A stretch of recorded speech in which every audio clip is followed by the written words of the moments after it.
dan totalnya nanti menjadi sampai ke subbab 17, dan itu akan diselesaikan melewati tingkat 2, di tingkat 3 akan tersisa 2 bagian dari perubahan kata lagi, insya Allah.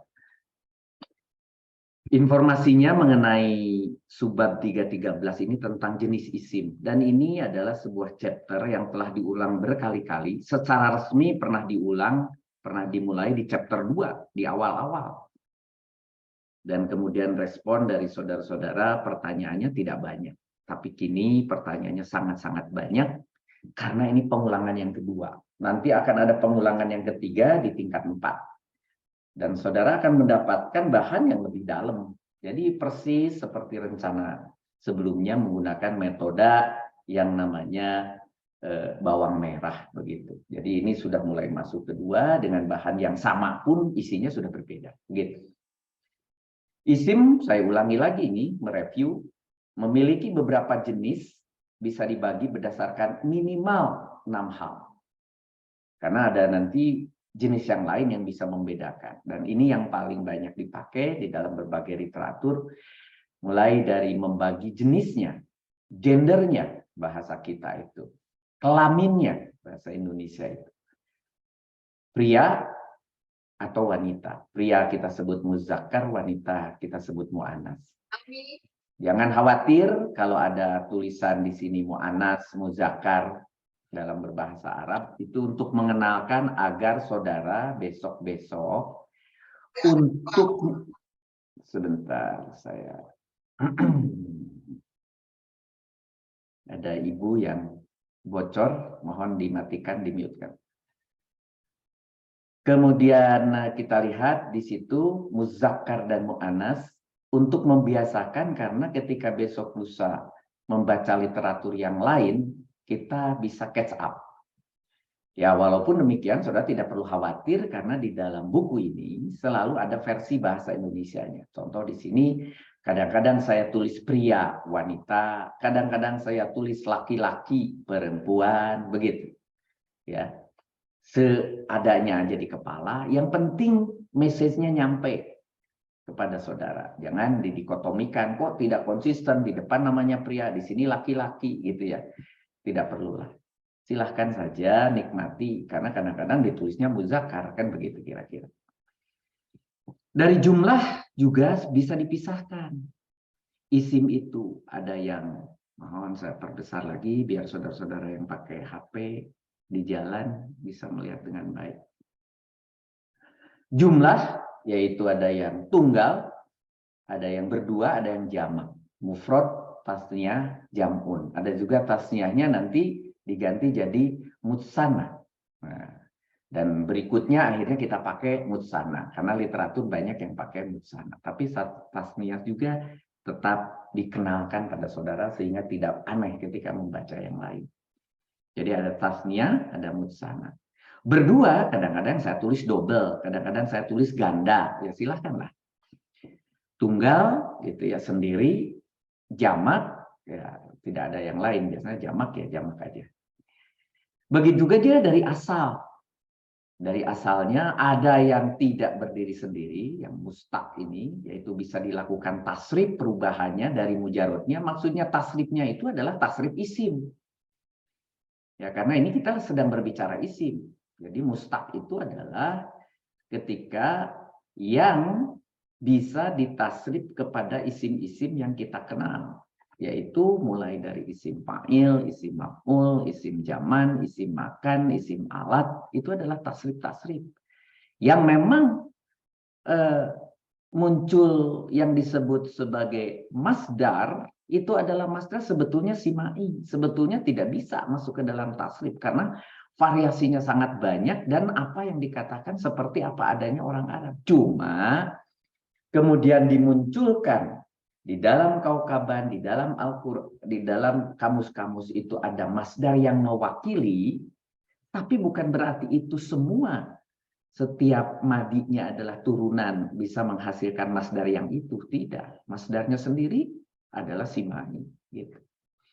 Dan kemudian di luar daripada mustaq itu, dan ini ternyata justru yang paling banyak, yaitu yang disebut sebagai jamid, berdiri sendiri.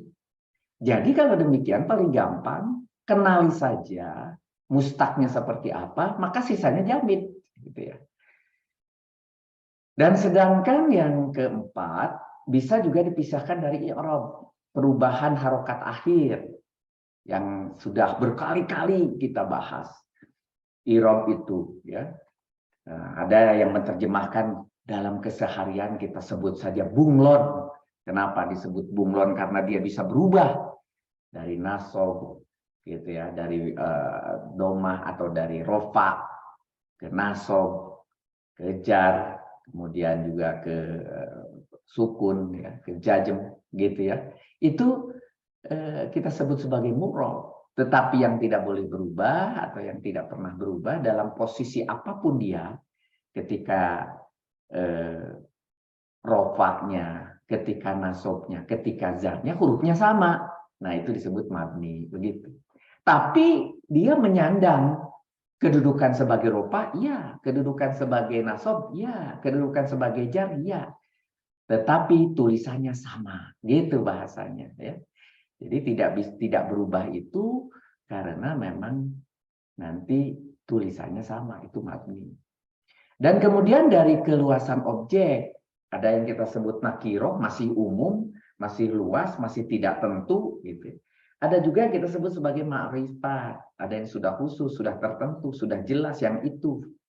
Dan nanti saudara-saudara sudah mengulang-ulang, sudah bisa membedakan mana yang nakiroh, mana yang ma'rifat. Berulang-ulang kita sudah kasih, dan kemudian tanda-tandanya kemudian diulang kembali. Dan kemudian dari adanya tanwin yang keenam atau yang terakhir, adanya tanwin itu dalam bahasa Arab disebut munsorif, ya. Yang tidak bertanwin itu ghairu munsorif. Ada hal-hal di mana orang kemudian bertanya, kenapa ada yang ghairu munsorif? Karena begitu orang Arab menyebutnya. Dia tidak pernah ada tanwinnya dalam semua event di dalam Al-Quran. Nah, maka itu masuk dalam ghairu munsorif. Gitu ya. Dan nanti di dalam pengaturan ghairu munsorif juga ada kekhususan. Misalnya jernya itu bukan dengan kasroh. Jernya itu justru dengan fathah. Misalnya, ya itu salah satu contoh, salah satu tipe daripada isim ghairu munsorif. Begitu. Selain dia juga tidak bertanwin, dan seterusnya dan seterusnya. Jadi ini sangat menarik, ya. Bahasan-bahasan akan diulang lagi di kemudian. Nah, saya ulangi lagi ke gambar ini, bahwa dari isim tadi, saudara lihat tadi dipisahkan dari jenis, dari jumlah, dari asal, dari i'rab, dari objeknya, dari tanwinnya. Ketika jenis, saudara hanya boleh memilih salah satu, apakah pria dan wanita. Begitu di dalam leksikal Arab ini hanya pilihannya pria dan wanita. Berbeda kalau di Jerman, bahasa Jerman itu ada die, ada der, ada das. Ada pria, ada wanita, ada netral istilahnya itu. Feminin, maskulin, netral. Ada 3. Setiap benda dijadikan atau dipilah menjadi 3. Bahasa Arab dipilah menjadi 2. Gitu. Bahasa Indonesia itu tidak ada pemilahan itu. Tapi kemudian nanti kita labelkan di depan. Gitu, ditambahi kalau mau menggunakan gender. Kalau dalam bahasa Arab sudah termasuk, gendernya masuk di situ. Di dalam kata itu sendiri. Begitu juga jumlah tadi, ada jamak, double, tunggal, mufrad, musanna, jam'un. Dan untuk jam'un, nanti akan dipelajari di 2 pekan ke depan, saudara akan ketemu selain salim ada taksir. Dibalik. Pada umumnya jamak itu taksir. Jamak itu jamak taksir. Cuma ada juga beberapa yang bisa diformulasikan. Namanya jamak salim. Walaupun jumlah jamak salim itu lebih sedikit. Nah, oleh karena itu yang dituangkan dalam ilmu nahwu, ilmu sorof itu adalah jamak salim. Selain dia mudah untuk diformulasikan, juga jumlahnya sedikit. Sehingga yang kita hafal, kita mengerti yang sedikit. Yang sisanya taksir. Begitu. Ya.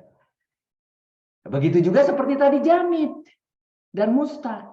Gitu. Yang kita hafal, yang kita pelajari, yang kita lihat ada formulasinya, yaitu hanya isim fa'il, isim maf'ul, isim zaman, isim alat. Itu aja. Walaupun jumlahnya cuma sedikit. Sisanya kita sebut jamid. Begitu. Berarti yang jamid itu banyak-banyak. Bukan tambahan jamid itu. Justru utama. Bukan tambahan taksir itu. Tapi utama. Tapi mengapa jarang sekali orang membicarakan jamid? Jarang sekali orang membicarakan taksir. Karena sulit kalau mau diformulasikan. Jadi kalau gitu, yang diformulasikanlah yang mudah. Yaitu yang mustaq. Yang lainnya jamid. Yaitu yang salim. Yang lainnya taksir. Begitu. Walaupun nanti saya akan kasih 2 pekan dari sekarang ilmu taksir. Dari 41 saya hanya kasih 9 saja. Itu pun sudah 1 pekan. Bayangkan kalau 41-41-nya disampaikan pada saudara. Silahkan pelajari nanti sendiri. Begitu. I'rab juga sama. Ya. Ada yang mabni, ada yang murab. Kebanyakan adalah murab. Tetapi yang sedikit itu, yang mabni, yaitu yang biasanya terkumpul dalam bentuk huruf. Maka dipelajari adalah huruf itu. Sampai saudara dihafalkan. Dikelompokkan dalam 26, walaupun itu belum semua. 26 itu belum semua. Bijarin itu tidak hanya segitu, ada yang lain. Jadi apa yang ada tertulis misalnya di buku Tamyiz 1, itu bukan berarti semuanya. Itu contoh yang paling banyak, makanya kosakata yang paling banyak dipakai. Nah, itu dikumpulkan. Ada 2 bagi 26. Begitu. Tapi itu bukan berarti bahwa absolut di luar itu tidak ada. Ada. Gitu. Ketika saudara nanti membaca literatur yang lain.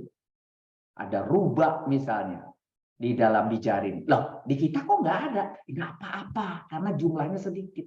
Yang rubah itu begitu. Sedangkan min banyak, bi banyak, ka banyak, li banyak, maka itu yang kita hafal. Didengankah seperti lila untuk ilah kepada.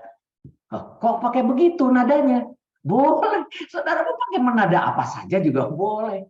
Tidak ada aturannya gitu. Silahkan pakai nada yang apapun. Begitu.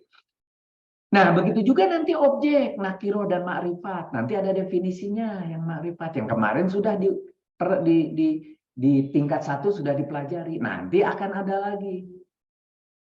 Begitu. Di tingkat 3 kita pelajari lagi yang ma'rifat itu seperti apa. Kita bongkar karena kita menggunakan metode yang namanya bawang merah. Tingkat 1 sudah selesai, kita kupas. Komplit tingkat 1 itu. Cuma sedikit-sedikit. Nah sekarang mulai dalam.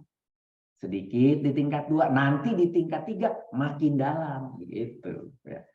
Kalau saudara belajar kepada ustadz langsung di pesantren. Atau duduk ikut dengan judul acara-acara yang lain. Pasti ilmunya itu sangat sedikit yang disampaikan. Dalam satu pertemuan dalam 2 jam itu sangat sedikit. Cuma sangat dalam.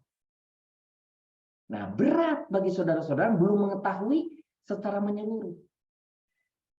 Nah, sedangkan kita belajar sebelumnya di level 1 dan 2 terlalu kulit, tidak pernah masuk ke dalam. Sehingga kita bingung ini main bola apa ini gitu ya.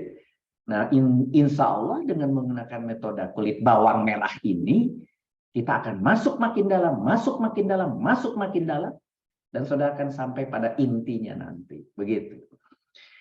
Dan yang terakhir juga sama, saudara akan mendapatkan IGM dan kemudian munsorif. Nah, isim dibedakan dari jenis dan gender ini. Mulai dari isim muzakkar, dan ini mengulang yang lalu. Ja'a rojulun, seorang laki-laki telah datang. Karena rojulun itu disebut sebagai isim muzakkar karena menunjukkan laki-laki. Loh kok menunjukkan laki-laki? Coba kita lihat. Kata ja'a adalah fi'il. Saudara, fi'il. Yang domirnya huwa. Dia laki-laki. Kemudian rojulun berirobnya rofa. Karena dia rofa, kita sudah belajar kalau dia rofa setelah ada fiil yang berdomir huwa, maka dia bisa menggantikan menjadi fa'il yang zohir. Begitu. Maka bisa sebagai fa'il, sebagai subjek, menggantikan kedudukan huwa, karena sama jenisnya laki-laki, ja'a dan rojulun. Jadi untuk melihat apakah rojulun itu muzakkar atau mu'annas, laki-laki atau perempuan, lihat ke depan ada fiilnya. Fiilnya apa ini? Kalau ja'a itu berarti muzakkar nah huwa. Kalau za'at ada taknya, nanti itu jadi hiya. Nah, berarti nanti kalau ada kata di belakangnya, kita harus curiga apakah itu adalah mu'annas. Begitu. Belum melihat konten tulisannya sendiri, kita sudah bisa menebak. Baru nanti lihat dari tulisan, baru lihat dari makna, baru lihat dari syarat-syarat daripada mu'annas. Karena apa? Yang disebut muzakkar itu banyak. Yang sedikit yang mu'annas, maka hafal aja kaidah-kaidah mu'annasnya gitu. Nah, kalau saya teruskan, sehingga tidak perlu dibaca, dia laki-laki, begitu. Dia laki-laki telah. Ini adalah dari ja'a. Telah apa? Telah datang, sampai di situ. Ya. Dia laki-laki telah datang. Jadi di sini ada apa namanya, domir mustatir, yaitu huwa mustatir. Di belakang ada rozulun, seorang laki-laki. Nah, oleh karena itu, karena seorang laki-lakinya bisa menggantikan dia, maka cukup dia laki-lakinya diganti dengan seorang laki-laki, maka menjadi seorang laki-laki telah datang. Begitu dalam menerjemahnya. Jadi cara membacanya akhirnya seorang laki-laki telah datang. Begitu. Sebuah isim disebut muzakkar, barulah sekarang definisinya. Apabila memang tidak memiliki ciri-ciri mu'annats. Ini paling gampang. Nuhun, contohnya. Ini tidak ada ciri-ciri mu'annasnya. Ahmad, gitu. Ya. Kemudian Zaidun atau Zaid, gitu ya. Kemudian Yusuf, semua adalah nama laki-laki yang sudah biasa disandang oleh orang Arab sebagai nama laki-laki. Nah, jadi kalau ini nama, ya tidak bisa kemudian Nuhun dipakai sebagai mu'annas, gitu ya. Kalau di Arab sana ya sudah begitu. Ya. Saubun, kolamun, kitabun. Ini adalah buku, pulpen, baju, semua nama-nama benda yang tanpa huruf tak marbuto, di belakangnya tidak ada tak marbuto, maka kita sebut sebagai muzakkar. Karena apa? Karena waktu kita berbicara ciri mu'annas adalah apabila ada yang kata benda berakhiran tak marbuto, maka mu'annas. Kalau ini tidak ada, maka disebut sebagai laki-laki atau muzakkar. Begitu dibalik caranya. Jadi yang lain lagi, ciri yang lain apa? Isi mu'annas adalah isi yang menunjukkan perempuan. Contohnya di sini misalnya ditulis Ja'at Fatimah. Nah, karena ada tak di sini, Ja'at gitu, maka Fatimah itu disebut sebagai isim mu'anats karena menunjukkan perempuan. Ja'at adalah fiil yang domirnya hiya, dia perempuan. Kita harus bercuriga, maka isim berikutnya mestinya perempuan. Ketika dicek, kebetulan pula ada tamar buto. Kebetulan pula maknanya dia adalah nama wanita. Jadi 3 ini pendukungnya. Karena ada ja'at, karena ada tak marbutoh, karena ada nama yang biasa dipakai perempuan. Maka kita yakin Fatimatu adalah mu'annas. Gitu. Berirob ropa. Ya, Fatimatu. Maka bisa sebagai fa'il, seperti halnya tadi, menggantikan kedudukan domir hiya. Sama. jenisnya perempuan dengan fiil. Sehingga tidak perlu dibaca dia perempuan telah datang Fatimah, cukup dia perempuan diganti. Nah, cukup dia perempuannya ini diganti oleh Fatimah. Menjadi kalimat Fatimah telah datang. Begitu.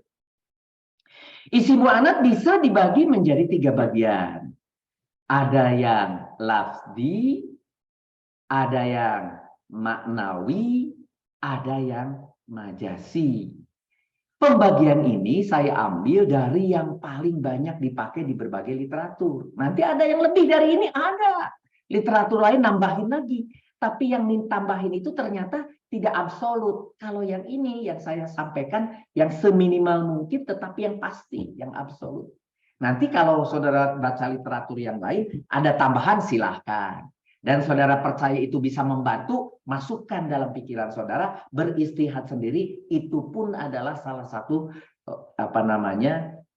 tanda mu'anats. Silahkan, tidak perlu sama dengan saya, tidak perlu sama dengan buku KBI kalau saudara mendapatkan literatur yang meyakinkan begitu. Nah, saya berikan yang pasti. Mu'anats lafzi, yaitu dari tulisan, ya. Contoh di sini yang ada tak marbuto, sorry, maaf, ini salah.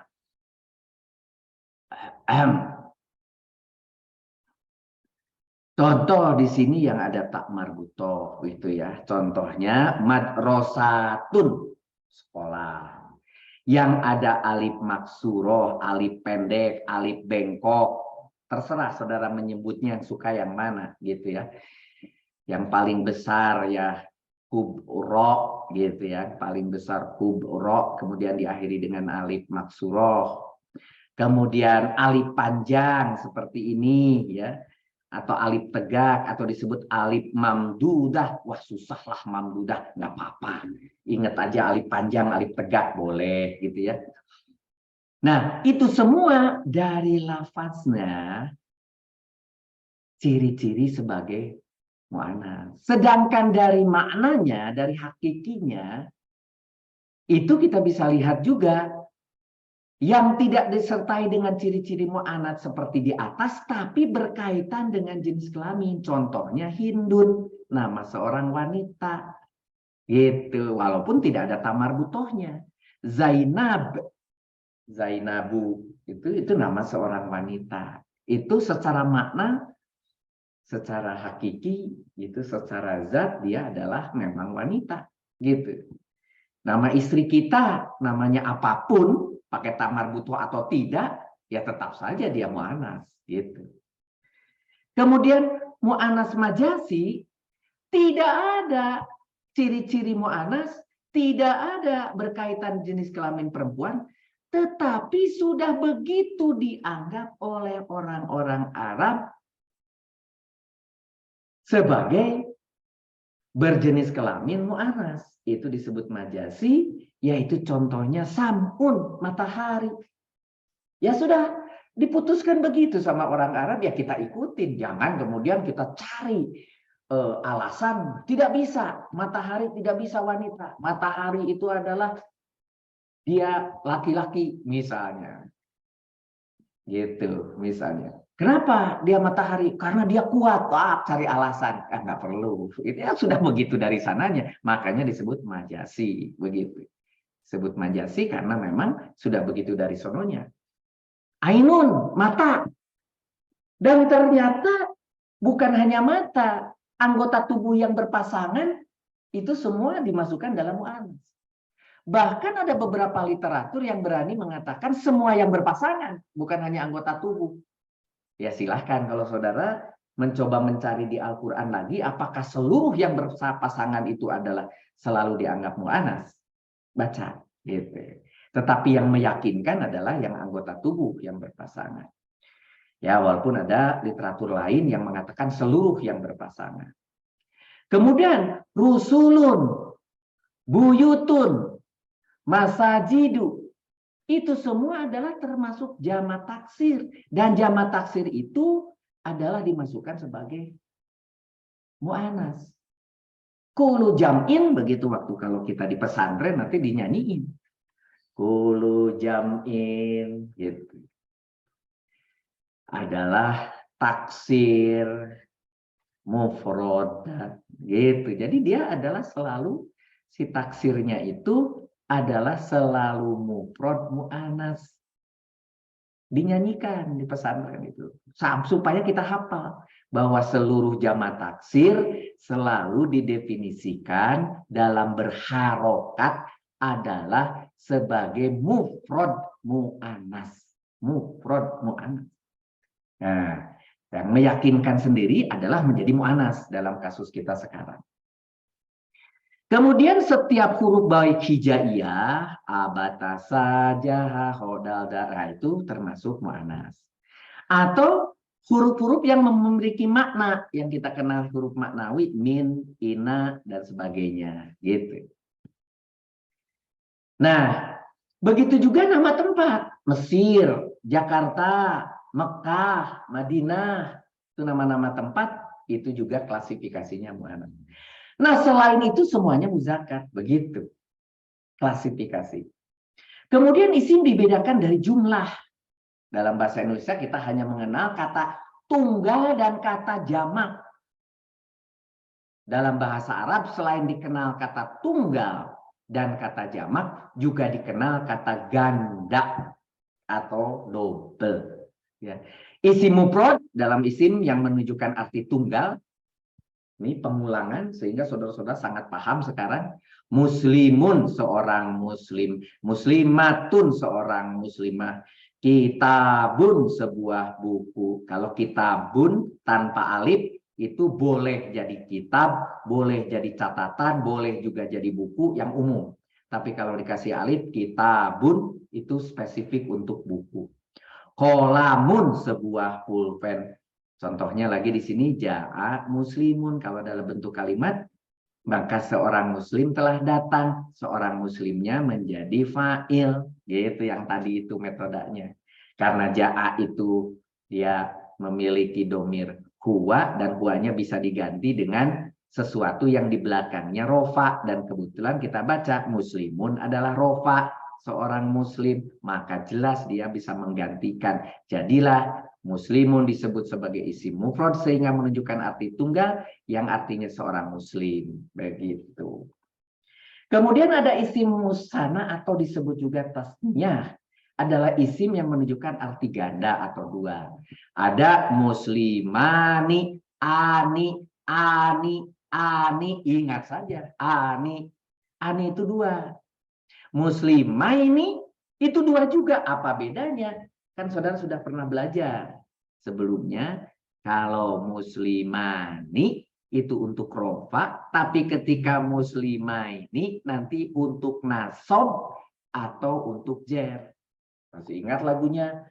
Fa'ilun, fa'ilani, fa'ilani, fa'ilani. Itu dua. Kan gitu. Kemudian fa'ilan, fa'ilaini, fa'ilaini, fa'ilaini. Tuh. Kemudian ketika jer, fa'ilin, fa'ilaini, fa'ilaini, fa'ilaini. Jadi ini untuk yang jer dan nasob, ini untuk yang rofa. Tapi sama-sama dua. Kemudian kalau ada yang mu'anas, tinggal ditambahkan tak di tengahnya. Tambahkan tak di sini, tambahkan tak di sini. Jadi muslimah tani. Asalnya ani, jadi tani. Asalnya aini, menjadi taini. Itu aja nih, saudara harus ingat.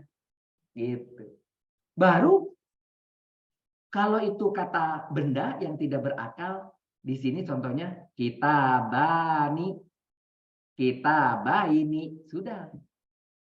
Gitu. Misalnya, kalau misalnya ada benda lain yang memiliki gender muannas, itu ada tuh seperti itu. Tapi untuk buku, karena buku itu adalah dia termasuk muzakkar, maka yang kita kenal cuma kitabani kalau dua, begitu. Nanti ketika kita pindahkan menjadi dari rofa ke nasob atau ke jer, maka jadi kitabaini.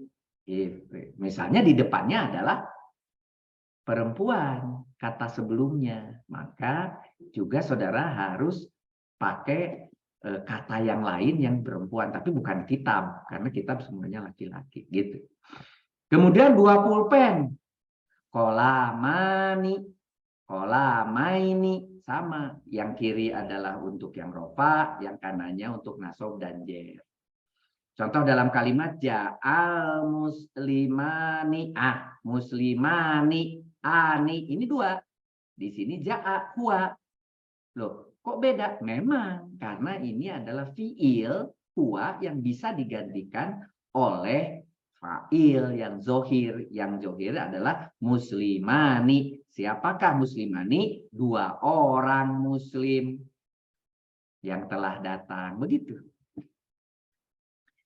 Jadi al-muslimani disebut sebagai isim musanna sehingga menunjukkan arti ganda yang artinya 2 orang muslim, begitu ya. Isim jamak adalah isim yang menunjukkan arti lebih dari 2 atau jamak. Jamak dalam bahasa Arab ada 3 jenis. Ada jamak muzakkar salim, jamak untuk laki-laki. Contoh tadi muslimina, muslimuna. Loh, kok muslimuna masih ingat? Fa'ilun, fa'ilani, fa'iluna, fa'iluna, fa'iluna. Nah, gitu. Nanti ketika saudara pakai harokatnya nasab, fa'ilan, fa'ilaini yang tadi, muslimina atau fa'ilina, fa'ilina, jadi diganti iya gitu. Nah, jadi lagu-lagu yang saudara miliki yang sudah hafal di luar kepala itu sekarang maknanya saudara capture. Gitu. Ini adalah muzakkar salim. Ketika mu'anats yang asalnya tak marbutoh, fa'ilatun, fa'ilatani, fa'ilatun. Nah, jamaknya tun. Nanti ketika dia nasab dan jer, fa'ilatin. Ini berbeda. Khusus ini harus hafal aja kalau ini. Tun dan tin untuk muslimah. Contohnya muslimatun, muslimatin. Kemudian dari 2 yang salim, kenapa disebut salim? Karena huruf-hurufnya selalu tidak berubah jamak dengan mufrodnya, dengan tunggalnya. Tapi ketika taksir, dia terpecah. Dia tidak beraturan urut-urutannya. Contohnya, rojulun, laki-laki. Itu adalah jamak dari rijalun. Asalnya rijalun laki-laki, rojulun itu adalah para lelaki. Gitu. Sorry, kebalik. Rojulun laki-laki, rijalun, kebolak-balik jadinya. Ya. Nah, kalau saudara mau memastikan, saudara buka kamus, saudara bisa lihat di situ di kamusnya apa sih sebetulnya rojalun itu artinya laki-laki atau kaki. Karena waktu di dalam kita belajar, dulu pernah dibuat soal yang antara kaki dan laki-laki itu berdekatan sehingga kita salah gitu. Ada saudara-saudara yang bisa juga membuka kamus rojulun. Oke, ya.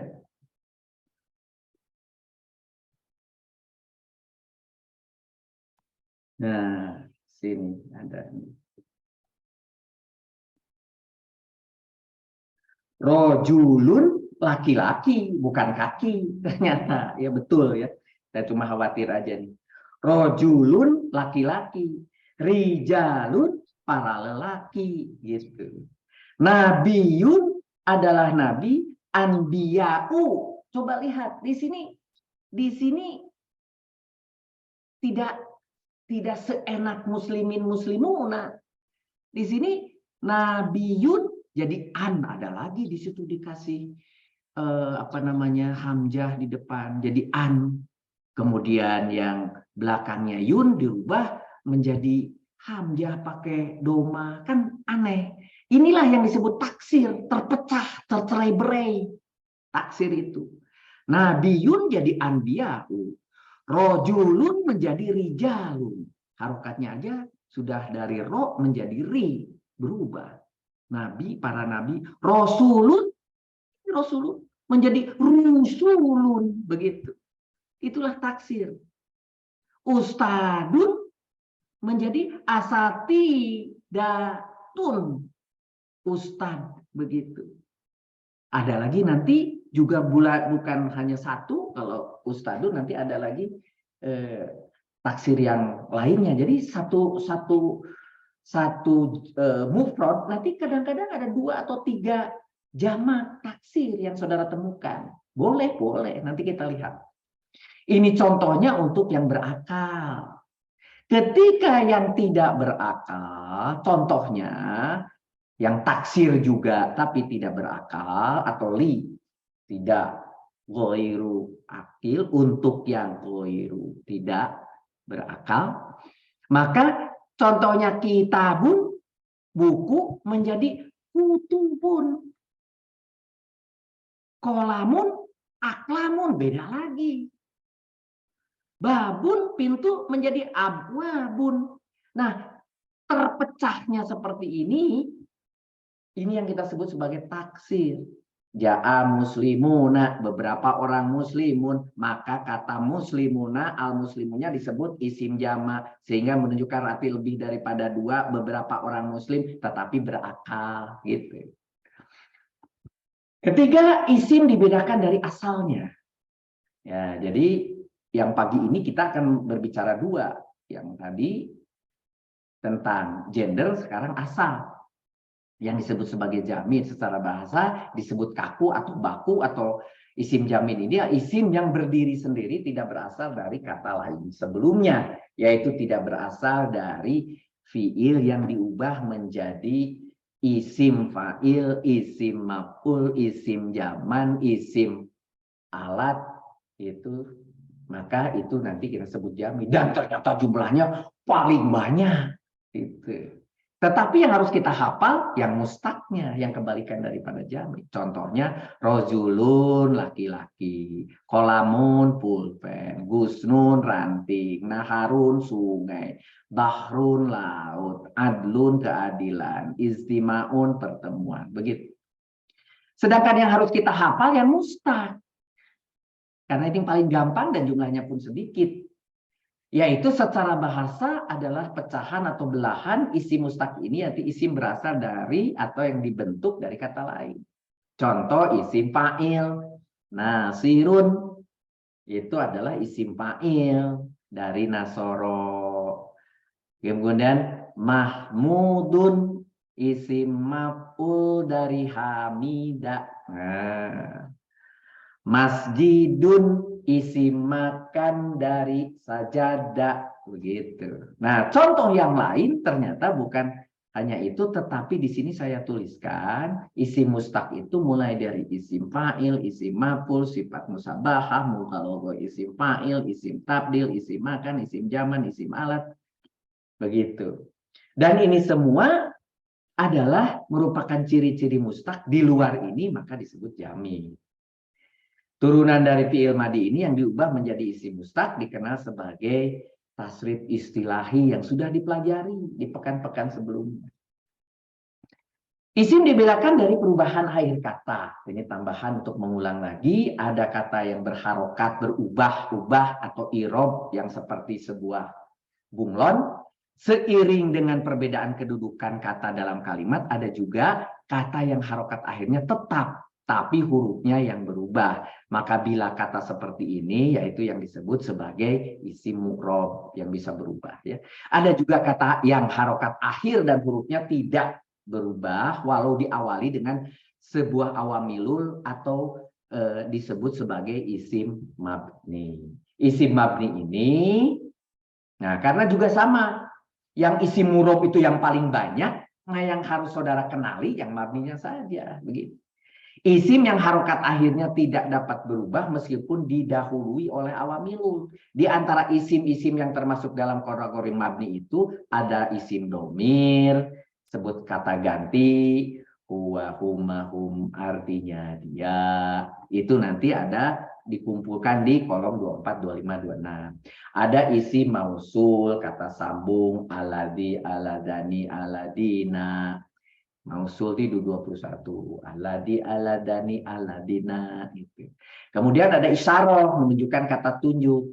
Hada ini satu, hadani ini dua. Kemudian dalika dan sebagainya. Yang dekat dan yang jauh dikelompokkan di kolom 22 dan 23. Kemudian ada istifham. Isti, masih ingat isti? Isti, isti itu adalah bagian daripada, ingat wajan keberapa? Ke-10. Isti. Faham. Isti itu permintaan. Wajan ke-10. Fahama itu mengerti. Meminta mengerti. Artinya bertanya. Istifham itu. Itu kata tanya. Itu bahasa. Istifham itu kata tanya. Contohnya. Apakah ala. Nah gitu ya. Itu termasuk huruf 15. Isim syarat, yaitu isim yang membutuhkan jawaban. Ya, maka di belakangnya, fa di belakangnya, kadang-kadang fa-nya muncul. Contohnya in, ida atau id, termasuk huruf 14 dan 14 dan 11 dan 14. Isim syarat jawab, asartu wal jawabu atau syarat di 14 atau di 11 di asartu wal jawabu gitu ya. Contohnya mangkana dan seterusnya fal yukrim, barang siapa apa-apa di tengahnya cerita maka muliakanlah fal yukrim gitu contohnya. Ada isim fiil, yaitu yang memiliki arti seperti fiil, akan tetapi tidak memiliki ciri-ciri fiil, atau bahasanya saya ubah, banyak yang bingung di isim fiil. Isim fiil itu adalah sebetulnya isim, cuma dalam artinya seperti sebuah fiil. Contoh, kabulkanlah, amin. Contohnya itu adalah juga kata isim, tetapi kemudian seperti menyuruh. Gitu ya. Itu semua nanti banyak ini contohnya. Itu disebut isim fiil ya. Oke, isim mu'rab adalah isim yang berharokat akhirannya dapat berubah dan yang ini paling banyak gitu ya. Dengan awamilul yang memerintah. Contoh Muhammad. Saudara lihat, ini Pak Musrif nih kok kurang, dalnya tidak pakai harokat. Sengaja itu. Muhammad zalnya tidak pakai harokat. Bukan kurang. Sengaja dikosongkan karena bisa berubah. Jadi dun, jadi dan, jadi din. Begitu. Bisa jadi dun, bisa jadi dan, bisa jadi din. Contohnya, ja'a Muhammadun. Muhammad telah datang. Karena Muhammad di sini statusnya sebagai fa'il.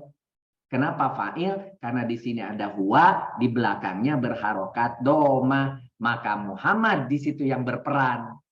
Siapa yang datang? Pertanyaannya gitu. Muhammad. Oh, berarti Muhammad yang fa'il. Fa'il. Maka dia di situ rofa. Tetapi rofa yang dipilih adalah doma. Karena dia mufrod. Karena dia sendiri. Gitu. Kalau Muhammad itu banyak gitu ya. Maka tentunya bukan mufrad dan bukan doma sendiri. Tadi ingat fa'ilun, fa'ilani, fa'iluna. Nah, kalau itu berupa sifat, nanti saudara akan ketemu belakangnya walaupun dia itu fa'il tetapi bukan menggunakan, tidak memilih doma. Gitu. Nah, begitu juga ketika saudara di sini ditulis ro'aitu Muhammadan. Nah, Muhammadan.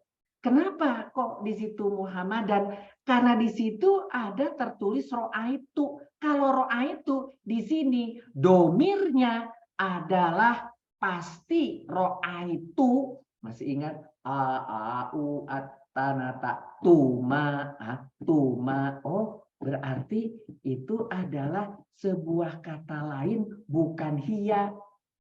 Masih ingat? Lihat di dinding.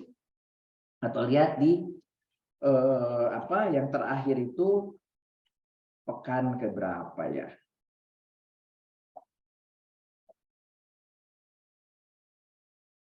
Atau di dinding yang pekan 2 halaman itu, saudara bisa lihat di situ, oh ternyata a a u at yang mana ya, yang fiil madi itu. Kalau saudara ingatnya a a u at gitu. Nah, kalau di sini tertulis tu, di situ roai tu mana roai tu? Madi, Pak ya?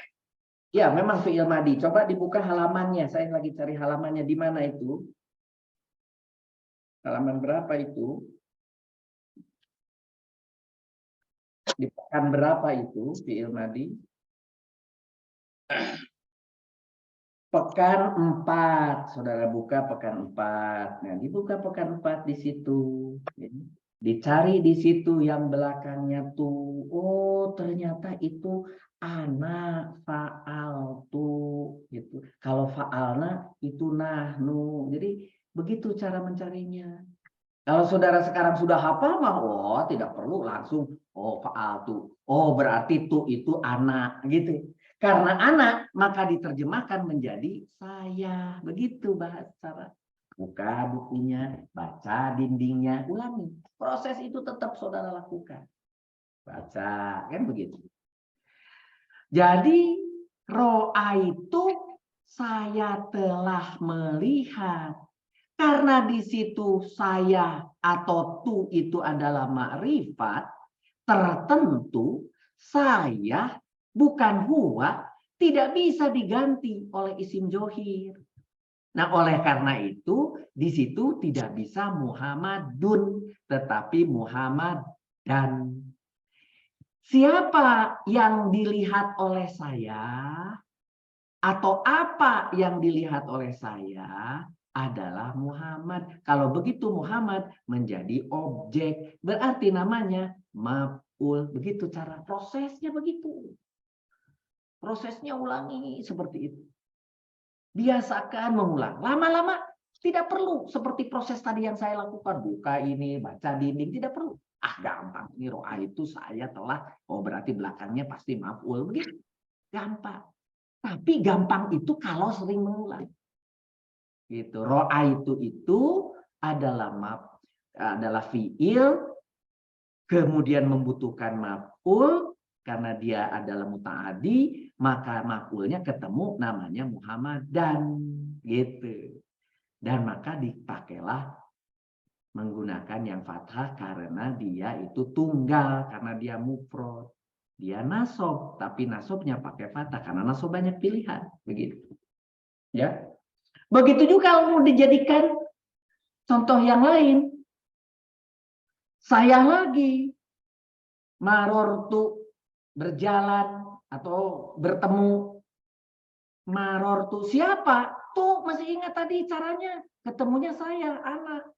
Saya telah berjalan atau bertemu bi dengan Muhammadin. Din, Muhammadnya pakai kasroh karena ada bi. Begitu. Dia harus majrur. Diawali dengan bi, dengan jer. Gitu.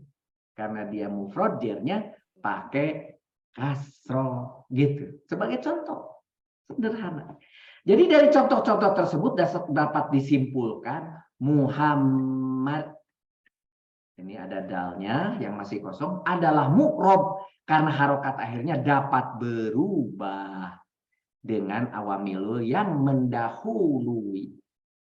Au amil itu, au amil, au amilul. Isim dibedakan dari keluasan objek. Ada yang pakai al, contohnya itu salah satu contohnya itu yang nakiroh itu biasanya pakai, kalau sudah pakai al berubah menjadi makrifat gitu. Nakiroh bersifat umum, sedangkan yang makrifat salah satunya diakwali dengan al. Rojulun seorang laki-laki, tidak menunjukkan pada pengertian tertentu yang bersifat umum, maka umum disebut nakiro. Tetapi kasih al depannya, arrojulu, dan ingat ketika arrojulu, nunnya dibuang karena rojulun itu sebetulnya aslinya ada nunnya, ditanwinkan. Sekarang nunnya dibuang. Nah, menjadi arrojulu begitu. Artinya laki-laki, untuk memudahkan dalam bahasa Indonesia dikasih itu. Laki-laki juga sebetulnya, cuma lebih spesifik gitu. Itu menunjukkan laki-laki tertentu karena sudah diberi dengan al. Imro'atu, seorang perempuan, tidak menunjukkan pada pengertian tertentu sehingga masih bersifat umum, disebut nakiro. Ketika ditulis al imro'atu, menjadi perempuan itu menunjukkan pada makrifat karena diberi awalan a. Nah, jadi sekarang kita lihat alasan-alasan yang dimaksud dengan makrifat, ciri-cirinya dimulai dengan contohnya isim domir yang ada di 24, 25, 26. Ana, usta, nggak kebaca, maaf. Sorry. Kepotong. Nah, gitu ya. Ustaduka, saya adalah gurumu. Anak, ustadu, kamu itu, kaknya itu kamu, gitu ya. Ustadu adalah guru, gitu ya. Ustaduka, ana dan ka adalah menunjuk pada makna tertentu, bukan hal yang umum sehingga termasuk ma'rifat. Jadi si domir ana itu tertentu, saya ini. Itu makanya disebut ma'rifat. Isyarat juga kata tunjuk yang ada di kolom 2, 3 dan 4. Hada kitabun, ini adalah sebuah buku. Hada itu juga tertentu. Hada yang dekat gitu ya. Itu hada itu adalah isyarat, petunjuk ya. Kitabun adalah berstatus musyar ilaih. Karena apa? Karena isyarat selalu diikuti istilahnya saja namanya musyar ilaih. Yang kitabun itu musyar ilaih. Isyarat musyar ilaih. Nanti kita bahas di sibeh jumlah. Hada kitabun termasuk musyar ilaih atau isyarat musyar ilaih, dan itu termasuk bainatul kalam atau unsur kalam atau sibeh jumlah. Istilah-istilah ajalah itu mah. Nama ya.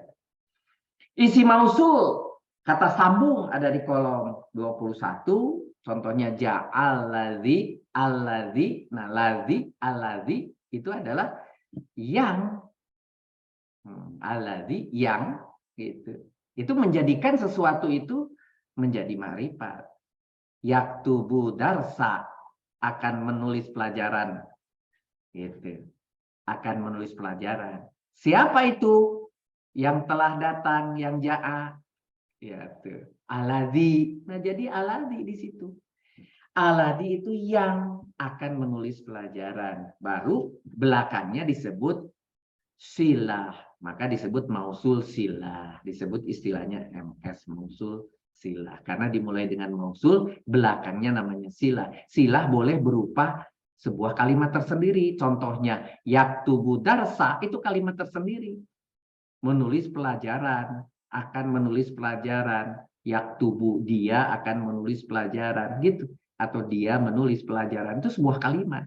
Kalimat itu disebut silah, tetapi melengkapi dari mausulnya, aladi. Nah, si aladinya itu maka disebut sebagai ma'rifat tertentu. Yang ini, yang mana? Yang akan menulis surat. Laki-lakinya menjadi tertentu. Dalam menerjemah, ja'a adalah fi'il madi, yang artinya dia telah datang, sehingga kata dia diganti dengan seluruh rangkaian mausul silahnya.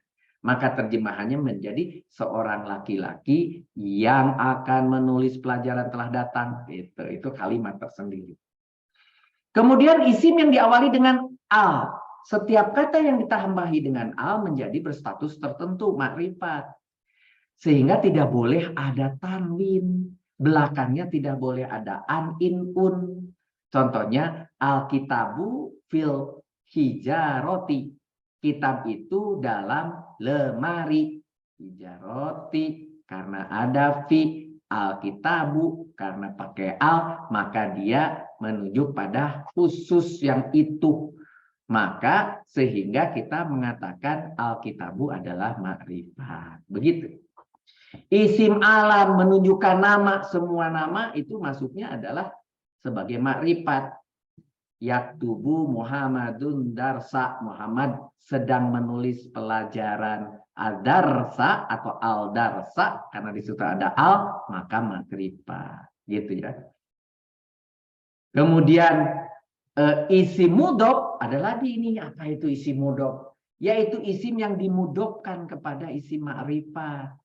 Ya, tadi sudah ada makrifatnya yang di depan, tetapi ada isim lain ini. Tapi dia mudhof kepada yang makrifat menjadi mudhof ilaih. Apa itu? Itu kata majemuk. Itu ciri-ciri isim. Ciri isim terakhir. Itu kata majemuk adalah ciri terakhir. Kata majemuk itu ya ini mudhof ilaih. Ada mudhof di depannya, mudhof ilaih di belakangnya. Kalau yang di belakangnya makrifat, maka isim yang di depan pun yang mudhof menjadi makrifat juga. Jadi mudhof tidak boleh tanwin. Makanya mudhof didefinisikan tidak boleh tanwin. Karena dia walaupun tidak pakai al, tapi statusnya jadi makrifat. Sehingga akhirnya tidak boleh tanwin. Dan kemudian mudhof ilaih selalu kasroh. Contohnya kitabul ustadi. Ini pasti pakai kasroh. Kitabul ustadi, kitabnya guru menjadi jelas, bukan kitab yang lain, bukan kitab pada umumnya. Gitu. Kitabuka, kitabmu, kaknya itu kamu.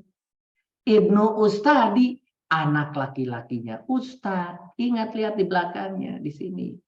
Walaupun di sini kak, sebetulnya dia memiliki i'rabnya jer, tetapi karena kaknya mabni, dia tidak diubah menjadi ki, tidak gitu. Kemudian birobihim